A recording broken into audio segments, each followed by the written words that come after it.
پیارے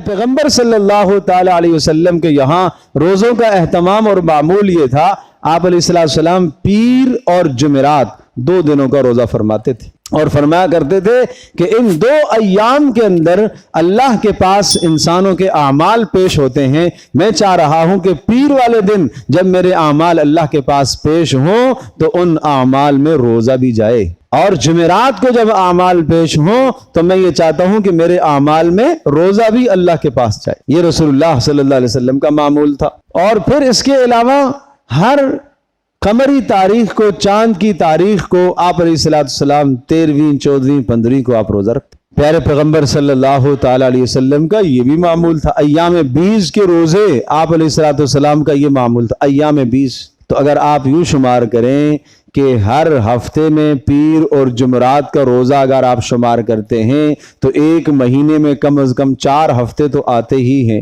تو ہر ہفتے کے 2 روزے، 4 روزے، 6 روزے، 8 روزے، تو گویا کہ 8 روزے تو یہ ہو گئے۔ پھر ایام 20 کے روزے، اگر ایام 20 وہ پیر اور جمعرات کو نہ آئے، باقی ایام میں آ گئے، تو پھر کیا مطلب ہوا؟ 3 روزے وہ رکھتے تھے تو یہ 11 ہو گئے۔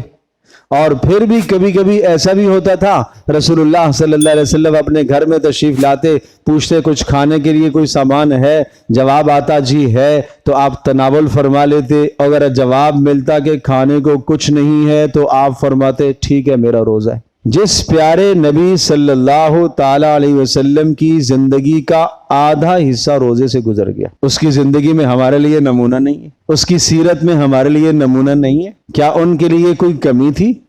کیا اللہ نے نہیں فرمایا تھا کہ آپ چاہتے ہو تو مکہ کو سونے کے پہاڑ بنا دیتا ہوں آپ کے لیے؟ کیا اللہ تبارک تعالیٰ ان کو وافر نہیں کھانے پینے کو دے سکتا تھا؟ ایسے ایام بھی آئے کہ گھر میں آپ تشریف لائے اور کھانے کو کچھ نہیں ہے تو آپ نے فرمایا میرا روزہ ہے، چلو آج روزہ رکھ لیتے ہیں۔ زندگی میں ایک مرتبہ تو رسول اکرم صلی اللہ تعالی علیہ وسلم کی ہر سنت پر عمل کرنا چاہیے۔ زندگی میں ایک مرتبہ تو آدمی معمول بنائے کہ بھئی پیر کو روزہ رکھ لوں، زندگی میں ایک مرتبہ تو آدمی کہے میں جمعرات کو روزہ رکھ لوں۔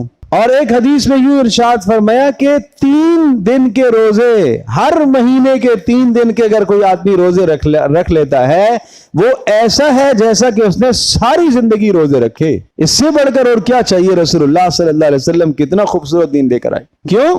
من جاء بالحسنۃ فلہ 10 امثالھا، جو آدمی ایک نیکی کرتا ہے ایک کے بدلے میں اللہ اس کو 10 نیکیاں عطا فرماتا ہے۔ یہ اللہ کا احسان ہے سمت کے ساتھ۔ ایک روزہ رکھے گا تو 10 روزوں کا، 2 روزے رکھے گا تو 20 روزوں کا ثواب، اور 3 رکھے گا تو 30 کا، گویا کہ مہینہ پورا ہو گیا۔